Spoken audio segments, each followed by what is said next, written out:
Эске сала кетсек, 17 жаштагы Айсулуу Мукашеванын өлүмү жалпы кыргызстандыктардын жүрөгүн ооруткан окуялардан болуп калды. Учурда ата-энесинен интервью ала алган жокпуз, анткени алардын абалы абдан оор экен. Учурда биз өзү окуган Эшмамбет Кендирбаев атындагы орто мектебинде турабыз. Маркумдун класс жетекчисинен жана классташтарынан, курбуларынан интервью алмакчыбыз. Анда эмесе сиздер менен чогулалы.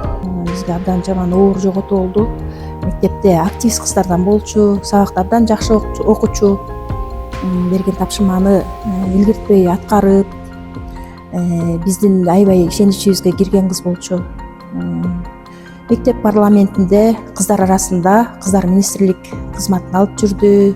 Кыздарга көптөгөн таасирлерин берип, форма кийүүдө, бантик тагынып келүү, ар кандай жакшы бир өзүнүн ойлорун айтып, тартынбай иш алып барып жүрдү. Бул кызга мен эч кандай жаман нерсе айта албайм. Жаман жакка басчу эмес. Сабагын берген тапшырманы аткарып, ушундай аракетчил, баарына жетишкенге аракет кылган. Ушундай кыз болчу. Акыркы жолу Айсулуну 5-күнү жол кетип баратканда көргөнбүз. Күлүп жайнап эле, жакшы баарыбыз эле кыскырып, болгон нерсебизди айтып, тентек кылып кеткенбиз, жакшы эле кеткенбиз. Эч ойлогон эмеспиз. Бул кенде. Жакын досум катарын дайыла кабыл алчумун. Жардам сурасаң эч качан жардам аябаган.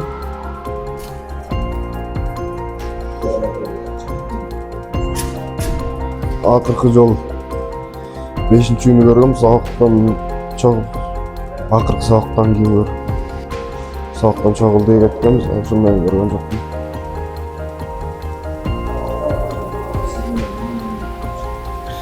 Мен Айсул жакшы мамиледе болчу. Экөөбүз эч качан урушчу эмеспиз. Ар дайым эле тамашалашып, күлүп жайнап эле жүрчүбүз.